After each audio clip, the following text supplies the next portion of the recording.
Aquí no lo dice. No dice, hagan que se recuesten, ¿no? Y se recostaron. En el hogar había mucha hierba, se recostaron pues los hombres. Fíjense la insistencia que hay en eso de que se recueste la gente. ¿Ok? Por eso llama la atención, hay mucha insistencia decidida. ¿Soy yo o quién soy? Ah, ya me había asustado. Entonces, hay una insistencia en el datito, en el dato de que la gente está recostada. ¿Ok? Y luego, ¿qué tenemos? Lo que hacen los discípulos, una orden de Jesús, ¿para qué? Para que nada se pierda. ¿Ok? Para que nada se pierda. Y una observación que comentabas de que el padre era el que bendecía y era el que repartía. partía el pan y lo entregaba. Sí, ya después podían comer de otros panes, ¿no? Pero es un gesto simbólico eso de comunión. Jesús está haciendo el papel del padre a repartir. Y como en el Padre Nuestro que dice, danos hoy nuestro pan de cada día, es como que ¿cómo se llamaba? El emperador o el pater de la patria era el que daba el pan al pueblo. Ahorita vamos a ver eso. Un acto también de Jesús de decir, no, él no da el pan, yo doy el pan. Porque supone que ellos, él era el que proveía la padre de la patria. Ahorita vamos a decir eso, ¿sí? Eso está detrás. ¿Sí? El padre de familia daba la comida, ¿no? Sí. Para que nada se pierda. Esta frasecita es clave, porque va a volver a aparecer más adelante, pero ya la soltó aquí, en el capítulo 6. ¿Qué se recogen? Llenaron 12 canastos. ¿Por qué 12? Díganos, ¿por qué 12? Porque los 12 son los apóstoles. Que cada apóstol andaba con una canasta ahí listo para... Por supuesto. ¿Ok? Ajá. Por las 12 tribus de Israel. 12 canastas. ¿Y se acuerdan dónde había 12 panes de la proposición?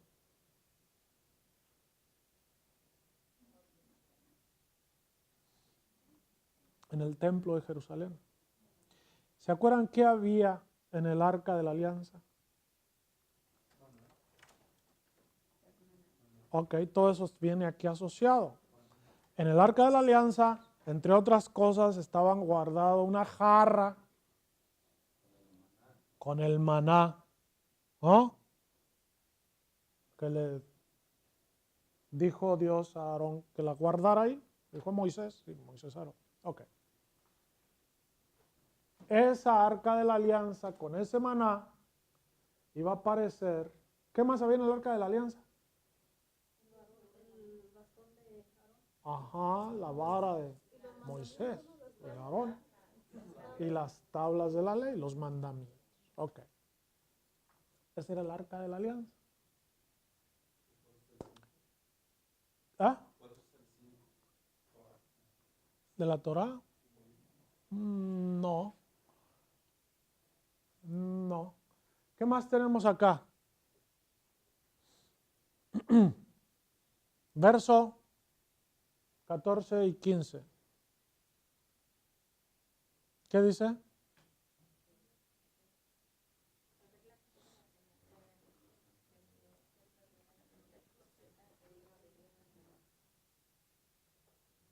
¿Qué más?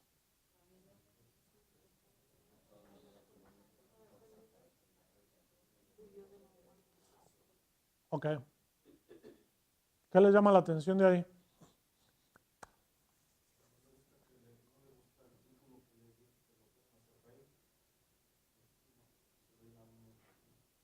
Ok.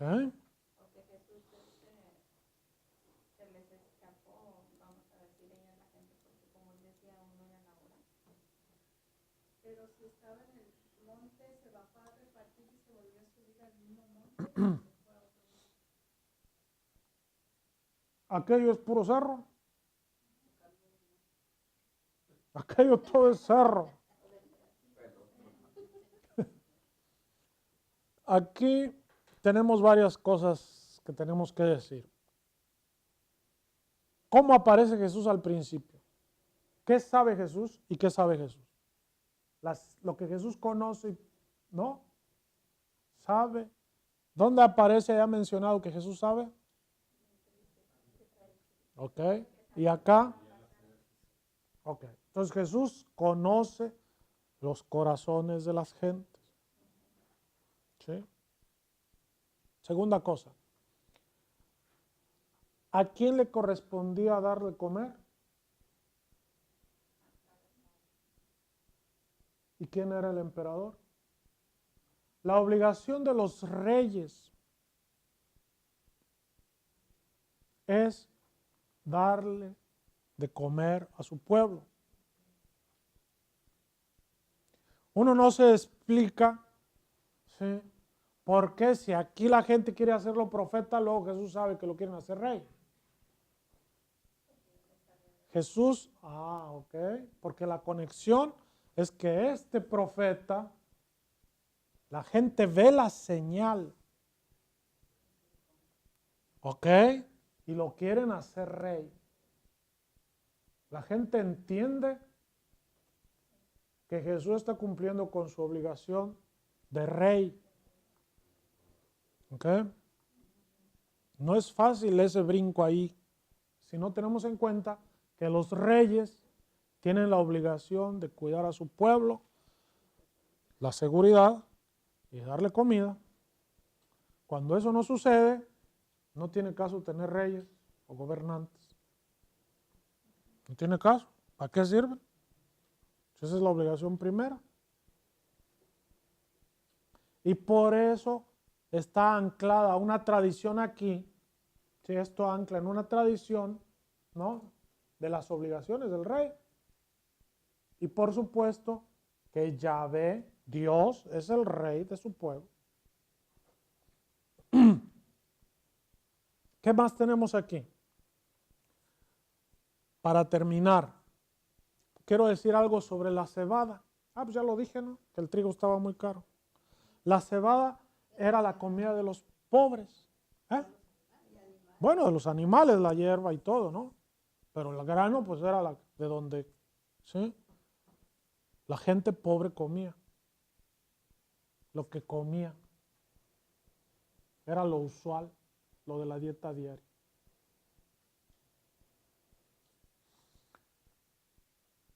¿Qué nos queda? Esta es nada más la señal. ¿Qué discípulos aparecen en escena? Felipe, Andrés, el hermano de Simón Pedro. Y todo el grupo discipular es incapaz de procurar comida.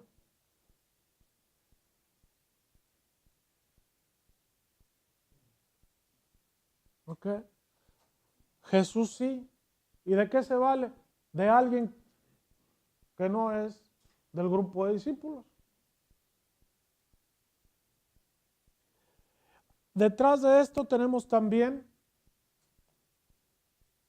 muchas tradiciones de multiplicación de panes, pero sobre todo la de Eliseo, que daba de alimento, daba comida con panes de cebada al grupo de profetas.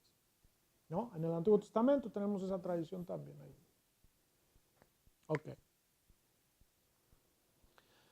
Para terminar esta sección, quiero que se fijen en dos cosas. ¿Por qué lo del emperador y lo del rey? Por el nombre del lago. ¿Sí? Porque hace alusión al emperador. ¿No? Ahí está la línea. El emperador y el rey. ¿Ok?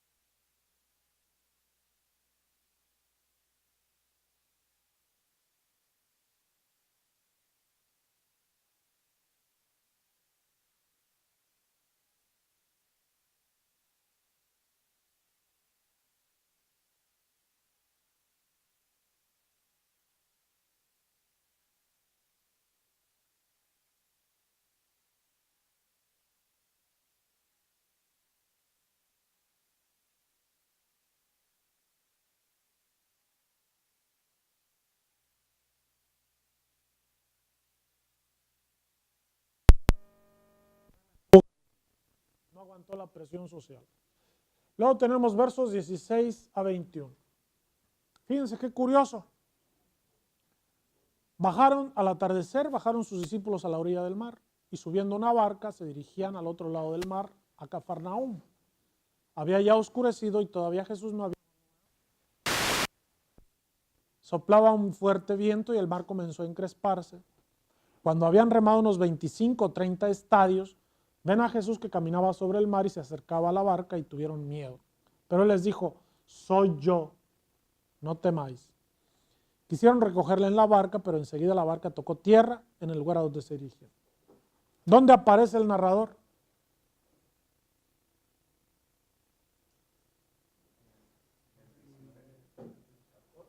¿Dónde?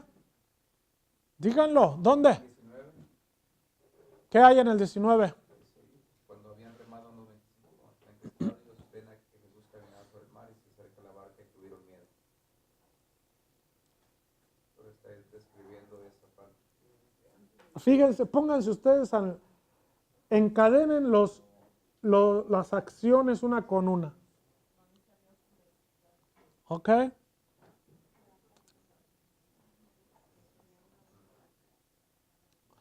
A ver, en el 17, la segunda línea del 17. Jesús todavía no había venido a ellos.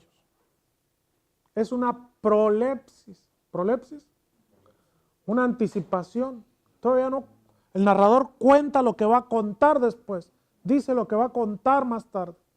Todavía no sabemos de qué se trata el asunto. Pero entonces aquí ya tenemos el narrador, por así decir, como que se traiciona para poner al narratario, al lector, sobre aviso de qué se trata, que no vaya a malinterpretar las cosas. Jesús no había venido todavía a ellos. Y luego, ¿qué?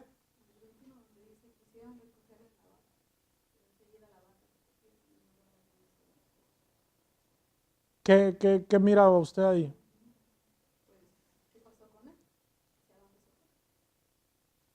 ¿Jesús? ¿Lo recogieron en la barca? Porque dice, quisieron recoger en la barca, pero enseguida la barca. Les voy a decir lo que algunos interpretan en ese verso. Dicen, lo que sucede es que como estaba oscuro, Jesús ya estaba en la orilla y ellos se confundieron, creyeron que lo iban a pasar y pues, ¿cómo no lo podían recoger? Porque ya estaba ahí.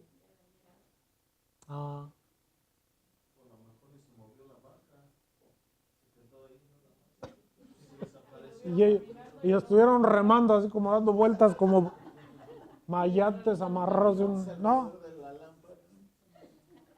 Vean ustedes lo que tienen ahí en el verso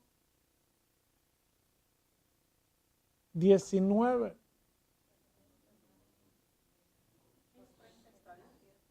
¿30 estadios? Un estadio son como 500 metros. A ver, ahí está las medidas.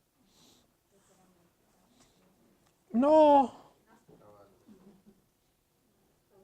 Pero se refiere a los estadios de ese tiempo.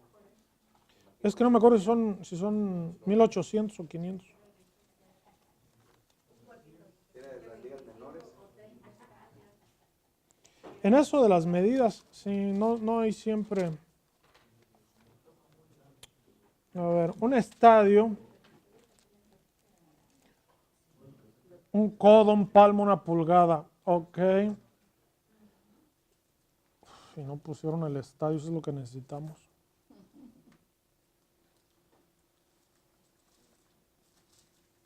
El estadio, 1.85 metros.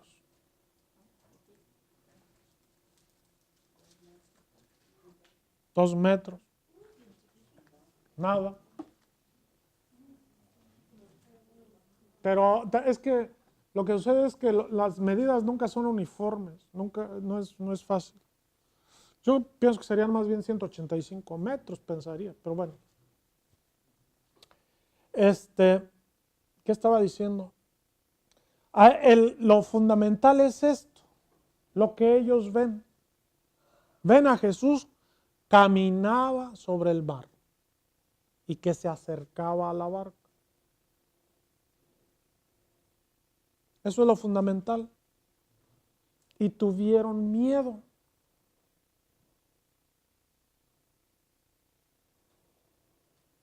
¿Por qué?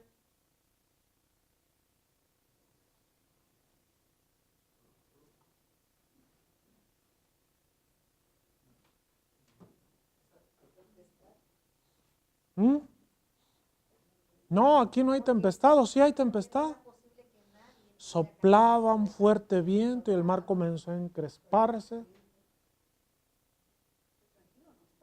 Tranquilo no estaba. Pero no es la tempestad que nos cuentan los Marcos. Primero no distinguieron bien si era Jesús el que venía. Ajá.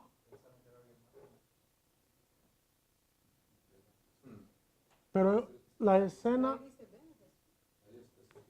Pero no sabían que era Jesús. ¿ok? Lo que ven es a Jesús caminando sobre un mar encrespado y en medio de un fuerte viento. Eso es lo que ven. Y en lugar de sentirse seguros, les da miedo, les da temor.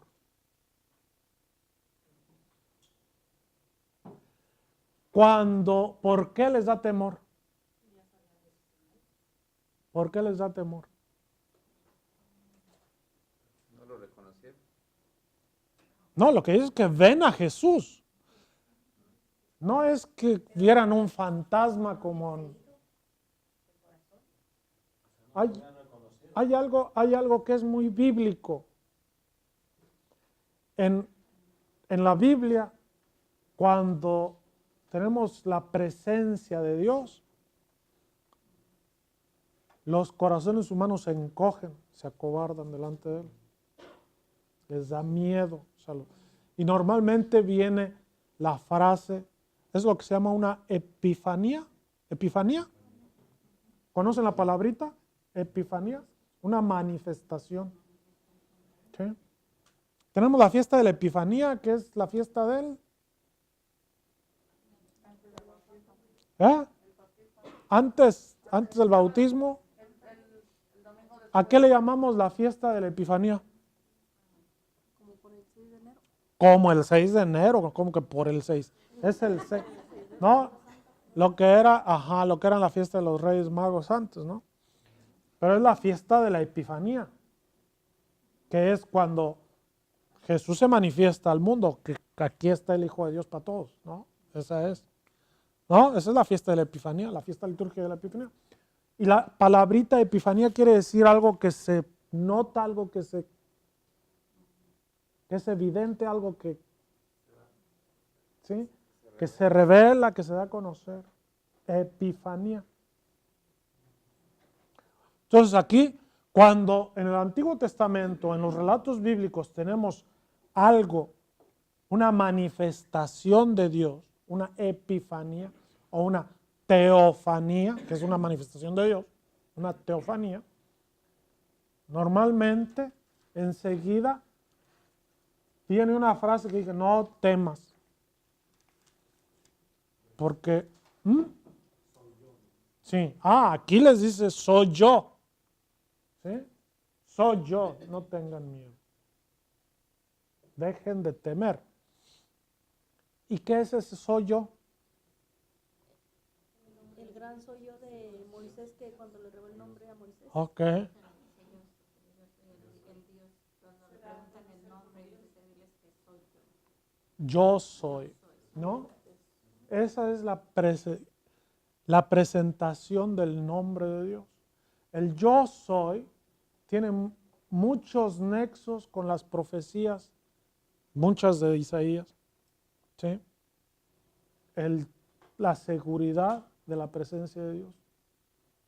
Ahora, Dios no revela su nombre, porque para aquella mentalidad, poseer el nombre de alguien era como tener dominio sobre él, conocer el nombre y poderlo invocar en cualquier momento. Y ese tipo de ligámenes y de pensamiento mágico existía, ¿sí? De que podías invocar a Dios pronunciando su nombre y era como tener poder sobre él. Por eso Dios nunca revela su nombre. ¿Sí? Hace perífrasis y por eso tan prohibido en el Antiguo Testamento, bueno, y también, ¿no?, el mandamiento de no tomar el nombre de Dios. Soy yo. Cuando Dios viene a los hombres es para salvar. Pero los hombres piensan que Dios viene para castigar, que también hay una venida punitiva de Dios. ¿Ok? El gran día de Yahvé, cuando Dios va a castigar a los impíos, a los criminales, a los insumisos a su ley. Pero normalmente, cuando dice Dios, yo vengo a salvarte, yo estoy aquí para salvarte. Eso es el yo soy.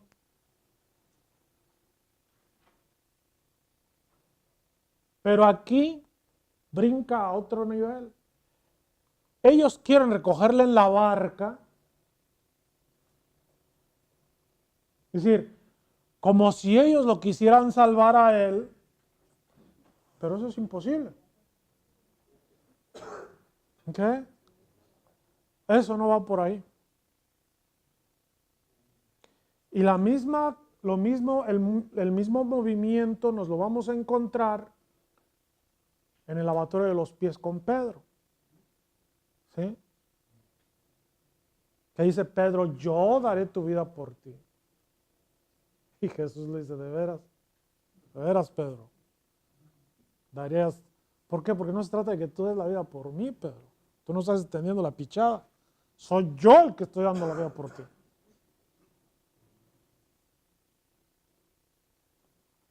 Algo que solo Jesús podía hacer. Nadie más. Ok. ¿Qué ha sucedido en lo que va del relato? Una señal. Ok. La gente se entera. ¿Y qué sucede? Cuando la gente reconoce la señal, tenemos una. Pero una dispersión o ¿no? Estaban juntos, se reunieron los 12 canastos, hay ahí algunos rasgos del templo. Hay un pastor con un rebaño. Esa es otra imagen que está ahí detrás de esta por la hierba, ¿no? Pero aquí también está donde con los discípulos, donde dice, donde ven a Jesús y caminaba sobre el mar. ¿Esa no es una señal también para los discípulos? Ahorita lo vamos a ver. Sí. No, pero sí. Dígalo. Sí. Los que van incluidas entonces en este. Ajá. Las de la multiplicación de los panes Y que específicamente se los da a los discípulos. ok, ahorita vamos a ver que también, bueno, ahorita vamos a ver un poquito más abajo, ¿sí? Que también funciona como señal para las gentes, pero lo vamos a ver. Entonces, decía, había una reunión en torno a la Pascua primero, en torno al pan, y después hay una dispersión, ¿sí? Cuando quieren violentar a Jesús, lo quieren hacer rey por la fuerza y Jesús huye. No tolera la violencia de la gente que lo quiere hacer rey. Huye al monte él solo, entonces Jesús se va solo y los discípulos se quedan huérfanos. Y es cuando les caen todas las maldiciones encima. Cuando ellos quieren hacer cosas por su cuenta. ¿No? Quisieron regresar a Cafarnaúm o irse a Cafarnaúm y no les funciona el plan. Y luego Jesús se une a ellos. Jesús viene a ellos. Como dijo en el verso 10 y ¿qué? 9 creo que era. ¿No? Ok. Y luego tenemos al día siguiente. ¿Qué tenemos al día siguiente? La gente. ¿Qué pasó con la gente? La gente se quedó en un lado, los discípulos se fueron para otro y Jesús está en otro. Jesús se une con los discípulos y ahora ¿qué pasó con la gente? ¿Mande? Aquí dice.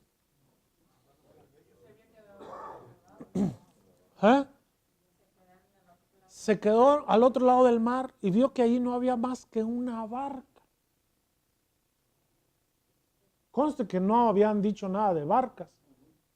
¿Sí? Las barcas aquí aparecen así de las buenas a primeras. Jesús estaba, ¿se acuerdan que Jesús pasó al otro lado del mar? Pero nunca nos dijo que había pasado en barca o algo. Ajá.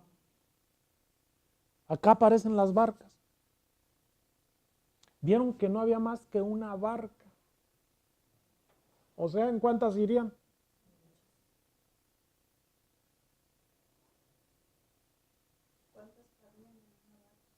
Pues depende del tamaño. Pero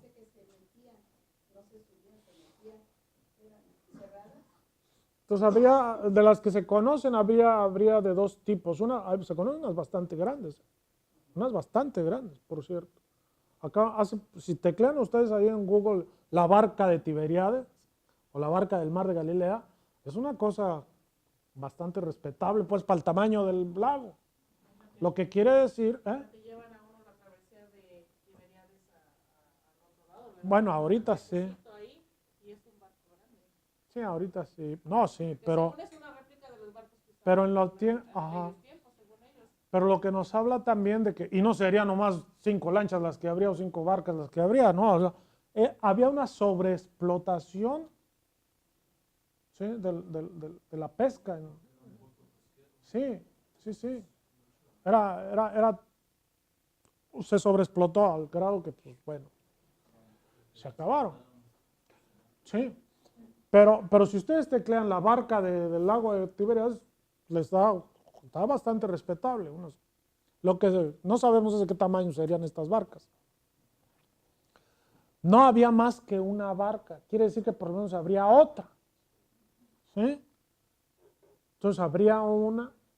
Y eso es lo que ellos ven, lo que la gente ve, que es que Jesús no había montado en la barca con sus discípulos. Es decir, la gente vio que Jesús, porque desde el cerro se ve el lago, ¿no? Tiene uno perfectamente la visión de...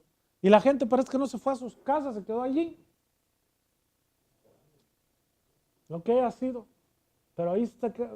Al día siguiente, ven que hay una barca, todavía atracada en la orilla, y saben que Jesús no se fue en la barca con sus discípulos. Saben que Jesús se fue al cerro y la barca todavía está ahí. ¿Qué más? Vinieron barcas de Tiberíades, cerca de donde habían comido el pan. Cuando Jesús, fíjense la repetición, cuando la gente vio que Jesús no estaba allí, ni tampoco sus discípulos, subieron a las barcas y se fueron a Cafarnaúm en busca de Jesús. ¿Y quién les dijo que se habían ido para Cafarnaúm? Si era de noche. Probablemente, Sí. Sí. Ah, ok. Y vienen más barcas. Esas barcas han causado muchos problemas. Sabemos por otras tradiciones que Cafarnaúm fue la casa de Jesús por mucho tiempo. ¿Sí? Que probablemente se hospedó en la casa de Pedro o en alguna casa por ahí cercana, ¿no? Cuando Jesús bajó de Nazaret a vivir junto al lago, de eso da noticias Mateo, en el capítulo 4. Y también va a ser de Cafarnaúm su centro de operaciones. Ok. Entonces la gente se entera, se va a Cafarnaúm y ¿qué tenemos enseguida? Lo encuentran a la orilla del mar y le dijeron, Rabí, ¿cuándo has llegado aquí? ¿Ok? La gente pregunta, ¿cuándo has llegado aquí?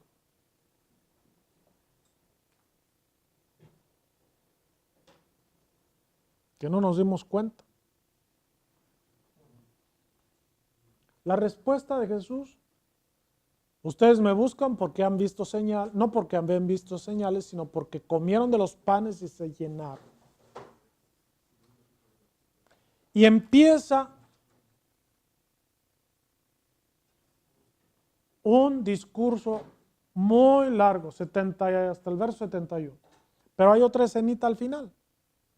¿Ok? Vamos a hacer a grandes trancos esto porque no acabamos. ¿Sí? No acabamos.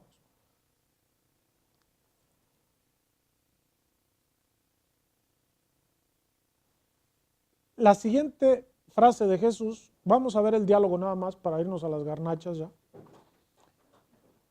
Obren no por el alimento perecedero, sino por el alimento que permanece para vida eterna, el que les dará el Hijo del Hombre, porque a este es a quien el Padre Dios ha marcado con su sello. Ellos le dijeron, ¿qué hemos de hacer para obrar las obras de Dios?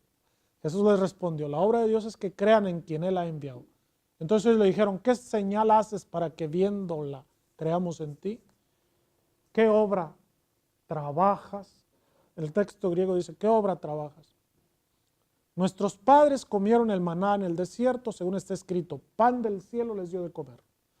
Les respondió Jesús, en verdad les digo, no fue Moisés el que les dio pan del cielo, es mi Padre el que les da el pan verdadero, porque el pan de Dios es el que baja del cielo y da la vida al mundo.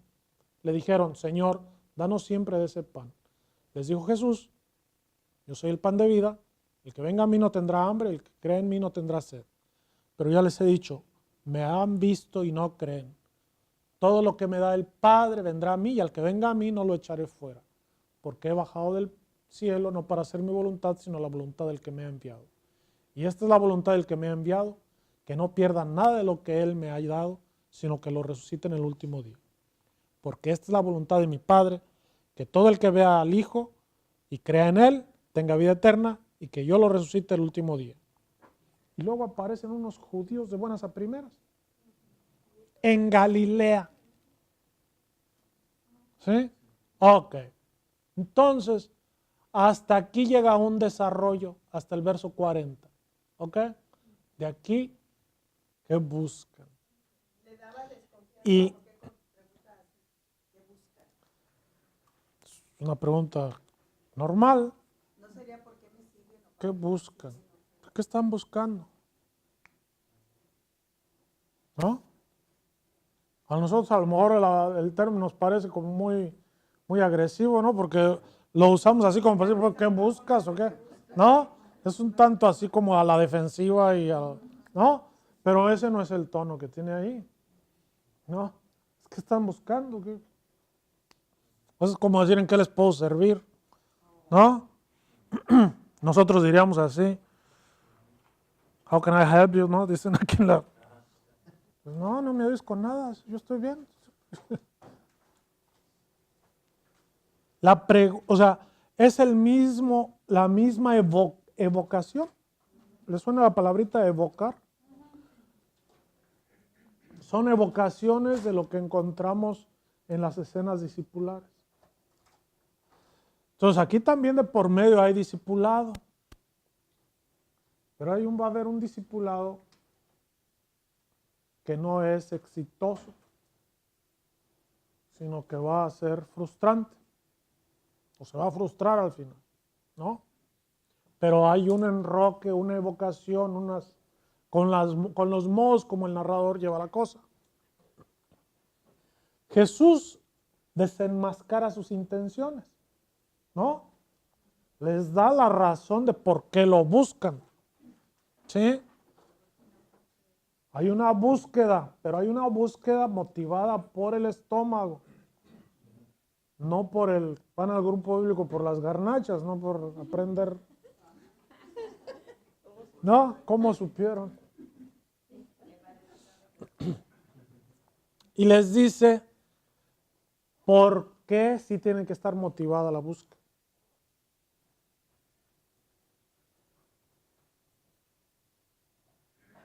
Obren por el alimento que permanece para vida eterna. Obrar, trabajar, ¿no? La palabrita que se usa es ergasen, trabajar. Pero el trabajo, fíjense bien, también se les decía a las obras públicas y a las obras cultuales, a todo el hacer. Era un trabajo, ¿no? Son trabajos. De hecho, la palabrita liturgia, ¿no? Tiene eso de ergon, liturgia, ergon. Lo tiene de por medio. Liturgia es una obra pública. Eso es lo que quiere decir liturgia, la obra de todos, una obra pública. Y eso es lo que está ahí detrás en eso del trabajo, o en eso de o hacer las obras de Dios, ¿no? Hacer las obras de Dios. Es decir, las asociaciones del trabajo no simplemente tienen que ver con laborar el trabajo que nosotros hacemos día con día para ganarnos el pan de cada día, que ese es un trabajo para ganarse un pan, ¿no? Eso está de por medio. Jesús no quiere gente perezosa. O sea, el pan de cada día se gana, pero también las asociaciones, les digo, se hacen con la erga del templo. El culto que se le da a Dios es una obra, es un trabajo para ganarnos el pan, para ganarse el pan. Y aquí, ¿sí? Jesús les dice a sus oyentes que busquen un pan que permanezca para siempre. ¿Cuál es el pan que permanece para siempre? ¿Se acuerdan que en la señal de la multiplicación de la alimentación a los 5,000, ¿no? Recogieron todo lo que sobró no dice para que no se desperdicie, para que no se pierda. Y perderse algo, ¿qué quiere decir? Sí, pero son palabritas medias técnicas para hablar de la condenación. ¿Ok? Ajá. ¿Ok? Entonces, cuando algo se pierde, es porque no está en la presencia de Dios. Por eso es muy sintomático que juntaron las 12 canastas. Se volvieron a recoger todo. Por eso les decía que eso era un terminito, significativo, que no solo es que era muy ahorrativo y muy ecológica la cosa, no solo es eso. Lo que está de fondo le llamamos escatología. ¿Escatología? Es una palabrita rara, técnica, nueva, dominguera. Escatología quiere decir las cosas últimas, lo final. ¿Sí? La escatología es ese tratado o esos discursos que se hacen sobre las cosas venideras del fin del mundo, las cosas últimas, ¿no? Y cuando hablamos de la escatología, hablamos de la presencia de Dios, del reino de Dios, de lo definitivo. Y cuando escuchamos aquí, por ejemplo, para que nada se pierda, lo contrario es para que se salve, ¿no? Para que todo se salve. Esa es la contrapartida, ¿de acuerdo? Y eso es lo que tenemos acá también. Eso es lo que está aquí de fondo. Aquel pan, el hecho de recoger para que nada se pierda, es un pan de cebada. Y el pan de cebada se echa a perder más rápido que el pan de trigo. Es un pan perecedero. Pero ese signo de la recogida de las canastas, si lo ponemos en perspectiva, es un signo, se le llama escatológico, porque lo transportamos al dominio de Dios. Esto es lo que tenemos aquí. ¿Cuál es el pan que permanece para vida eterna? Jesús lo dice. Ahí lo dice en el verso 27. ¿No? Es un pan, Es un pan que va a dar ¿quién? El Hijo. Fíjense los que, es un pan que va a dar el Hijo del Hombre. Es importante que anoten, ¿sí?, los términos que usa Juan, porque son relevantes, ¿sí? El Hijo del Hombre. ¿Quién es el Hijo del Hombre? ¿Qué más? ¿Qué más? Cuando dice no hijo, ¿por qué no dice Jesús ahí? Porque nos está recordando que el Padre envió a su Hijo para dar la vida por nosotros y salvarnos. No es que habla en más, a ver, no solamente sobre parte de universalmente. ¿Qué es un hijo de hombre? Hijo de un hombre, pues. Más adelante va a salir José. El Hijo del Hombre es una figura de revelación. Hijo de hombre, ¿sí?, es una figura que viene de Daniel. En el profeta, en las visiones daniélicas, ¿sí?, en el capítulo 7, si no recuerdo mal, en el verso 14, tenemos con que Daniel tiene unas visiones, pero antes de los imperios de la tierra. Ve una bestia que sube del mar y la bestia quién sabe qué. Y ¿no se acuerdan de eso? En el 7. Y todos aquellos, porque va describiendo como los imperios sucesivos que ha habido, los grandes imperios de la humanidad. Y todos esos imperios, dice, son bestiales. Son monstruos, ¿sí?, que acaban matando a los hombres y imponiéndoles muerte, destrucción, etc. Esas son las formas como se hacen los imperios. Todos los imperios, incluido este. Entonces, esas formas de imperar son bestiales. ¿Bestiales? Y luego en el capítulo 7 dice Daniel, y seguí viendo y vi a uno como hijo de hombre. ¿Ok? Capítulo 7, verso 14. Y a él le fue entregado el cetro. Es decir, venía entre las nubes del cielo. Todas esas figuras van a venir también después en el discurso de Jesús, el discurso apocalíptico de Jesús, en Marcos, ¿no? Entonces, este Hijo de Hombre es una figura que viene del cielo, pero es un humano. ¿Sí? A diferencia de las bestias.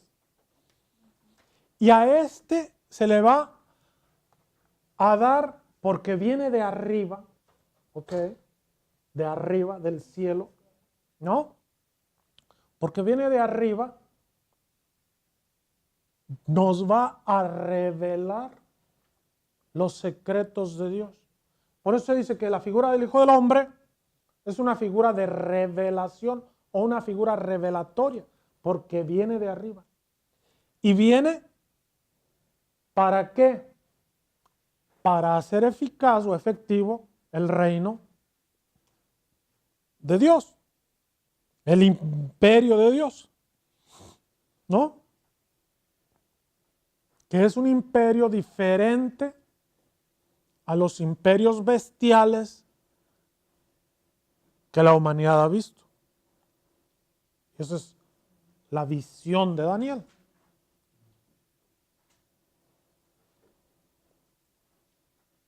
Ya los hice pelotas. Este Hijo de Hombre es entonces una figura revelatoria. Y la primera mención que tenemos en el Evangelio de Juan del Hijo del Hombre es en 1:51, ¿se acuerdan? Cuando Jesús le dice a Natanael, porque te dije que te vi de debajo de la higuera, ¿crees? mayores cosas has de ver. Y le dice cuáles son las cosas mayores que va a ver. ¿Cuáles son las cosas mayores? Verás, los cielos abiertos y a los ángeles de Dios subir y bajar. Los ángeles primero suben y luego bajan. Abusados con eso. Oye, normalmente los ángeles primero bajan y luego suben, ¿no? No, señores. Aquí los ángeles primero suben y luego bajan. ¿Por qué suben y luego bajan? A ver, ¿a dónde se subía y luego se bajaba? ¿A dónde se subía en Jerusalén? Ah, ok. Al templo primero se sube y luego se baja. Y Betel es una alusión al templo, pero es una alusión muy velada. Muy velada. Muy velada, ¿no? Pero es una alusión. Verán subir y bajar a los ángeles de Dios sobre el Hijo del Hombre. Entonces, el Hijo del Hombre es un lugar de revelación. Y subir y bajar quiere decir que van y lo ven, como se subía al templo a ver a Dios y se regresaban. Y hay una serie de escritos rabínicos, bueno, targumes, ¿no?, que hablan de esa subida y qué veían, porque en la escala de Jacob, esa era la escala de Jacob, ¿no? Y decían los rabinos, ¿y cómo es que suben los ángeles? ¿Qué es lo que ven? ¿Para qué suben los ángeles al cielo? O por la escala de Jacob.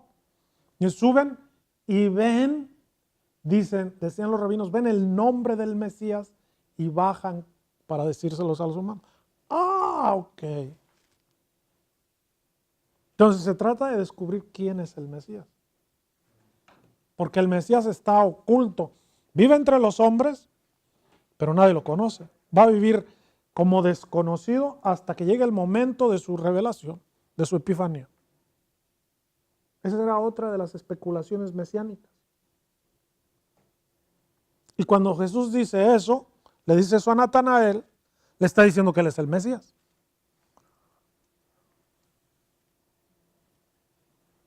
Okay. Mayores cosas has de ver. Ya los estoy haciendo muchas pelotas. El Hijo del Hombre aparece aquí,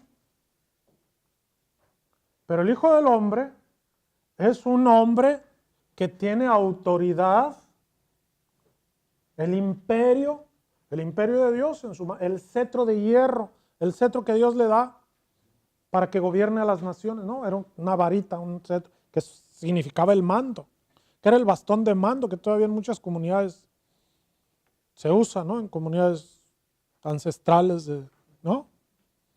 El bastón de mando. El cetro. Cetro, así se le llama. Este hijo de hombre tiene autoridad. Y este es un hijo de hombre revelador, una figura revelatoria, ¿sí?, que va a dar un pan, un alimento. Y dice, porque a este el Padre Padre Dios, ¿no? El Padre Dios. ¿Por qué pusieron Dios? No estoy seguro si eso está en el griego, si dice Dios. Creo que nada más dice, porque a este el Padre lo ha sellado con su sello. ¿Sí? Es frágil, o sea, lo selló. ¿Qué es eso de que lo selló? ¿Sí? Pero los sellos mantenían unidas dos cosas para garantizar el secreto. Se sellaba. Y romper un sello significaba violación, pero también era necesario para poder leer lo que era el contenido de él, o poder saber lo que había adentro, ¿no? Entonces, sellar algo quiere decir que está garantizado. las familias, los reyes tenían su sello real. ¿No? Todavía. A veces un anillo que era muy fino, a veces una estampa, a veces. ¿Mande? Para guardar, garantizar la autenticidad de todos los documentos oficiales. Sí, hasta el día de hoy, ¿no? Compulsado. Bueno, ahora hay computadoras que ya se hackean hasta la identidad, ¿no? Es más complicado. Pero bueno, eso es lo que está ahí. El Hijo del Hombre es alguien sellado y por eso el alimento que va a dar es un alimento imperecedero, que no se echa a perder.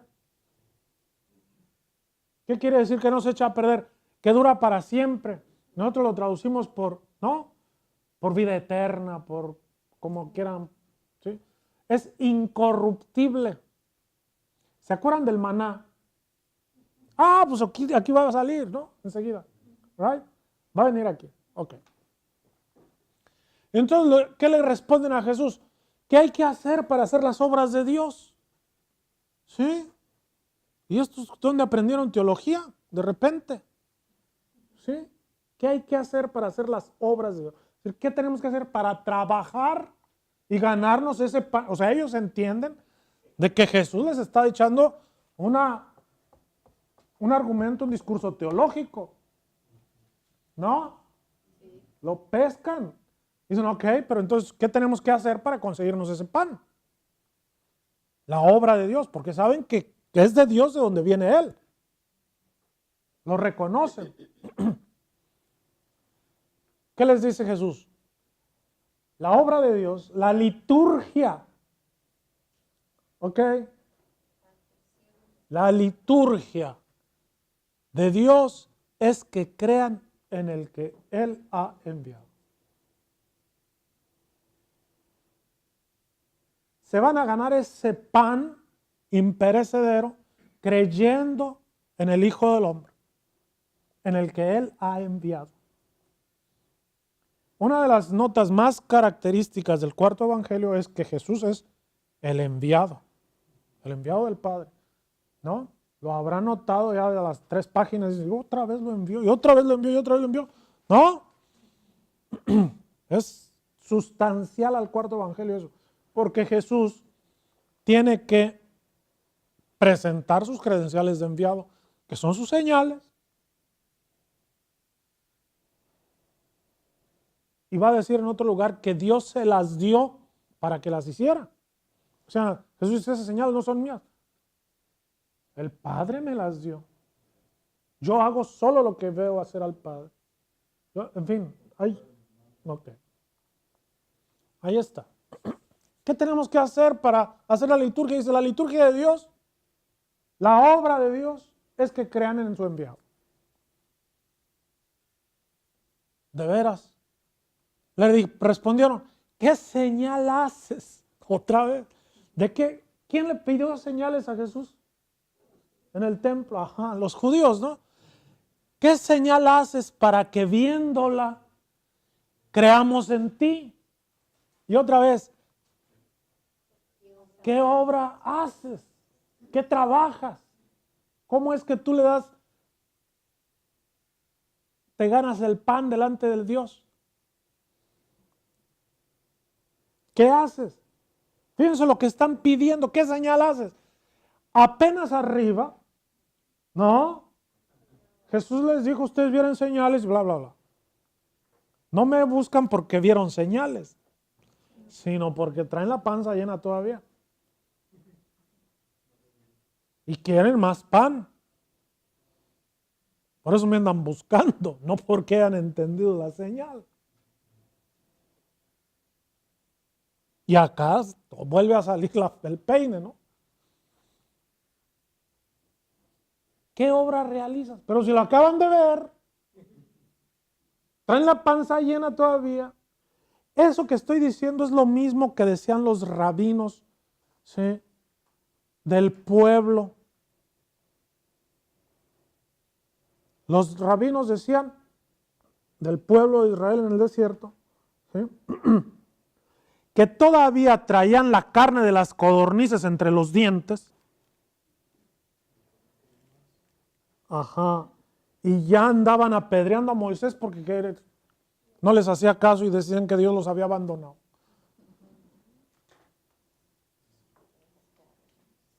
Y ya lo querían apedrear. Y lo apedreaban. En uno de los targumes dicen que apedreaban a Moisés cuando estaba dentro de la tienda. Dice, pero apedreaban la nube que cubría la tienda. Es decir, que apedreaban a Dios. Son cosas muy duras las que escriben los rabinos. Muy duras. Para hacer ver la insensatez, la necedad, la incredulidad de la gente. Ante lo que Dios hace. Ajá. Que el corazón humano no se cansa de, no se satisface con. No hay manera.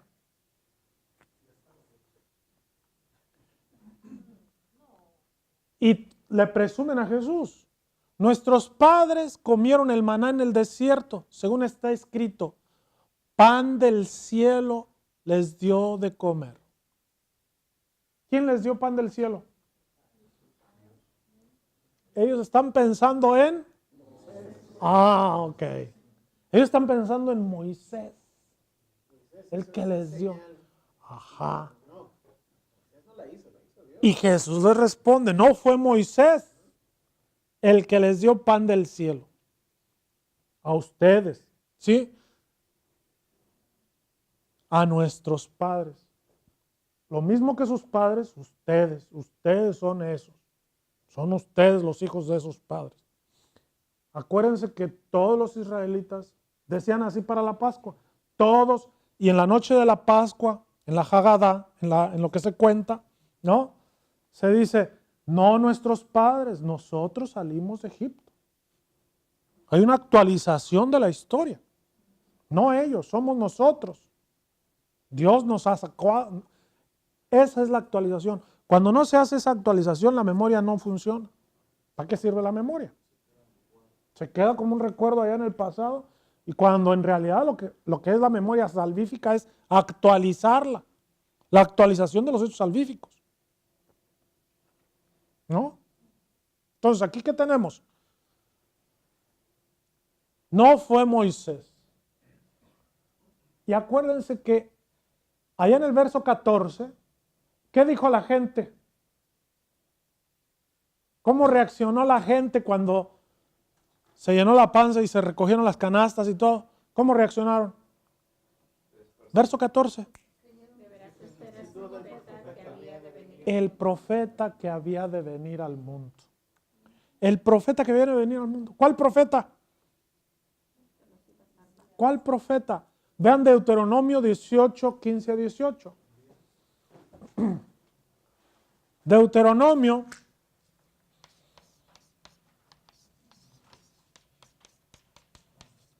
¿no? Creo que sí. ¿Qué dice? El Señor sus Dios hará que salga de entre ustedes un profeta como yo, y deberán obedecerlo. Esto es en realidad lo que ustedes pidieron al Señor su Dios en el monte Horeb. Siga. El día en que todos se reunieron allí y dijeron, no queremos oír otra vez la voz del Señor, nuestro Dios, ni ver este gran fuego para no morir. Entonces el Señor me dijo, está bien lo que han dicho, yo haré que salga de entre ellos un profeta como tú, uno que sea compatriota de ellos y que les diga lo que yo le ordene decir y les repita lo que yo le mande. ¿Ok? Entonces ahí está la promesa de Yahvé. Yo les suscitaré, yo les levantaré. Suscitar es levantar. Un profeta de en medio de sus hermanos. Un profeta. semejante a ti, semejante a Moisés, ¿se entiende? ¿Sí? Pondré mis palabras en su boca y él les dirá todo lo que yo le mande. Si un hombre no escucha mis palabras, las que ese profeta pronuncia en mi nombre, yo le pediré cuentas de ello. Pero si el profeta tiene la presunción de decir en mi nombre una palabra que yo no he mandado decir, o si habla en nombre de otros dioses, ese profeta morirá. ¿Okay? Estas frases están retomadas después por el cuarto evangelio.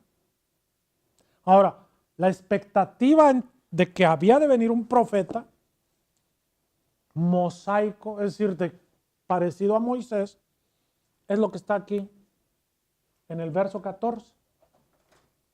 Un profeta como Moisés, que les dé de comer como Moisés.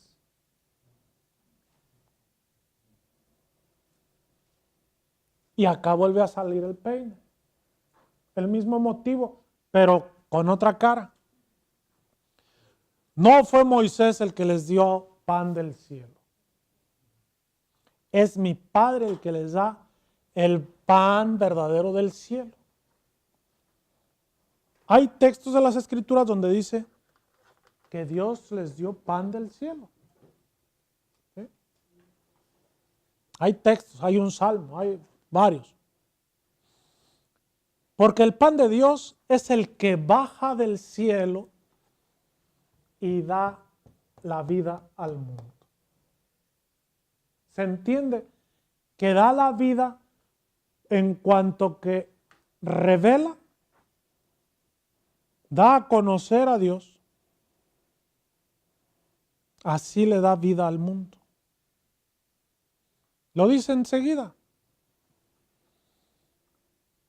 Danos siempre de ese pan. Queremos un pan que no se acabe y que nos tenga siempre con vida. ¿No? ¿Qué es el hombre sin comida? Se muere. Les dice Jesús, no, conste que no está aquí hablando de no trabajar. Ellos están dispuestos a trabajar la obra de Dios. A hacer lo que Dios quiere. Le entramos. Hay un juego o sea, aquí, por supuesto que esto es el nivel del discurso, no el nivel del relato. Danos siempre de ese pan. ¿Quién le pidió a Jesús también lo que Jesús estaba ofreciendo? La samaritana. ¿No? Ajá. Para no tener, ok. Jesús le dijo, yo soy el pan de vida. Aquí viene otra vez la revelación de Jesús. ¿Sí? Abiertamente, lo mismo que a la samaritana, yo soy el que habla contigo, ¿no? Son como un modelito, como un cliché, ¿no? Se repite. El que venga a mí no tendrá hambre y el que crea en mí no tendrá sed. ¿Cómo está esto?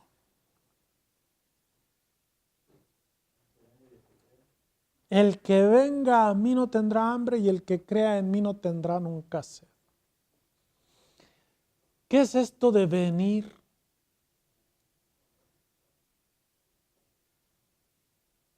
Y creer. ¿No? Es lo mismo. Ir a Jesús y creer en Jesús. ¿Cómo empezó el capítulo 6 ahí en el verso 4? ¿Se acuerdan? Ya se les olvidó. Ajá, ¿y qué más? Levantando la vista y viendo el sentido que podía él, Jesús dijo a Felipe, ¿dónde compramos pan para darle de comer? Ok. ¿Se entendió? ¿No?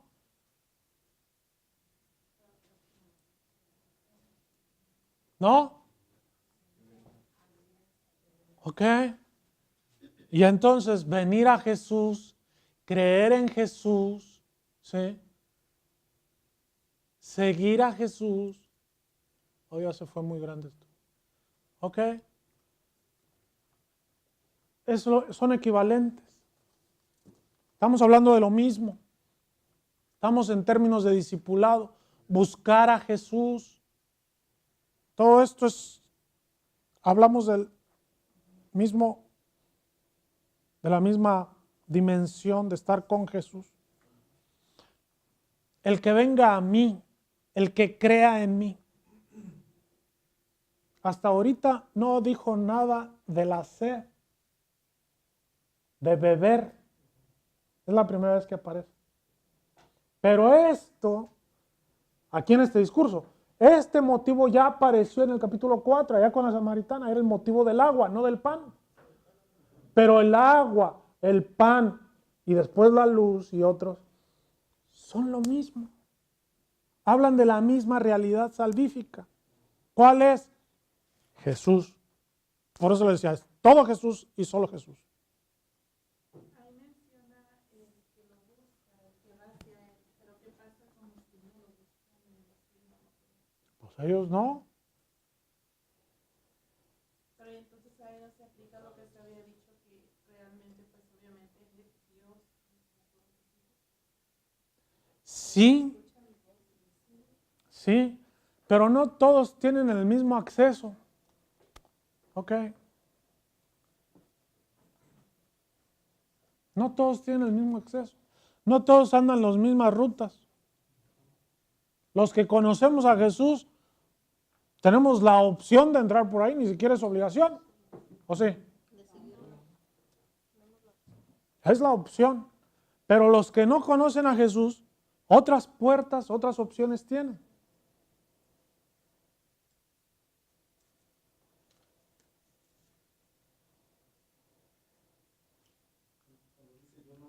El discipulado es contagioso.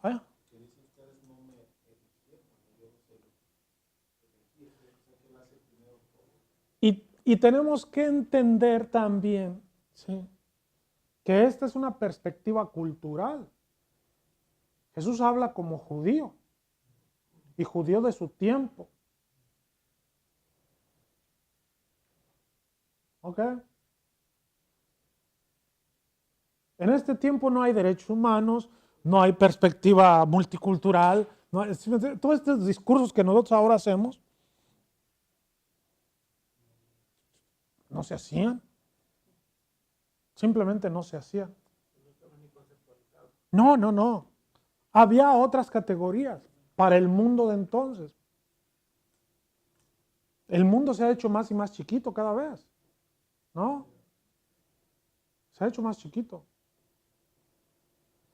No solo porque nosotros nos hemos multiplicado más, sino porque en realidad hay mucho más roce, más internacional y no internacional, ¿no? Entonces todo eso ha traído una evolución en los modos de pensar y de... Ok.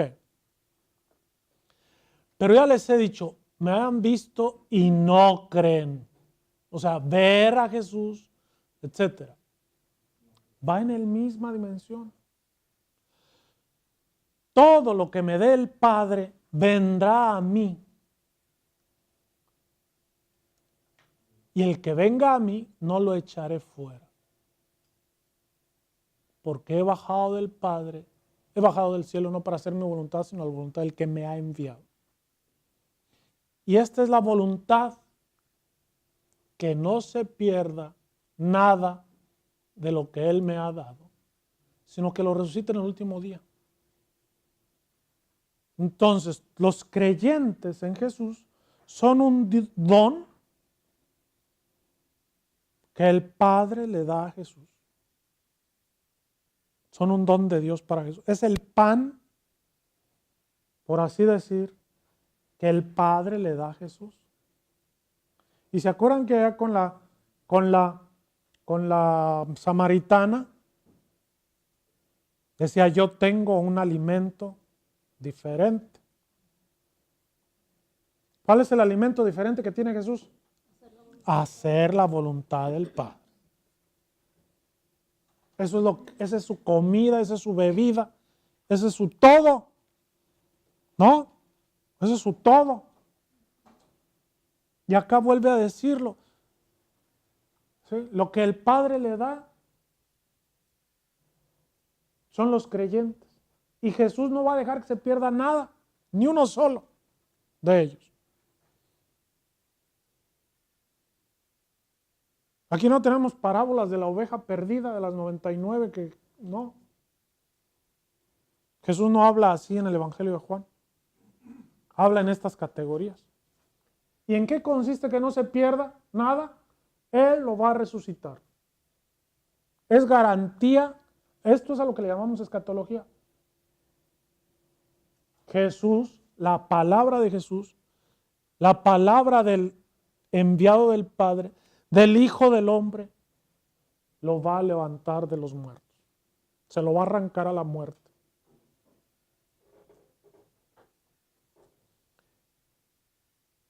Todo el que vea al Hijo, ¿ok?, y crea en Él, ahora ya empezó con algo un poquito diferente, ya lo mencionó aquí, el ver, ¿no? ¿Dónde estaba? Sí, junto al venir, el que vea y bien. Lo repite la idea, pero ahora va a empezar con el ver, el ver, el ver.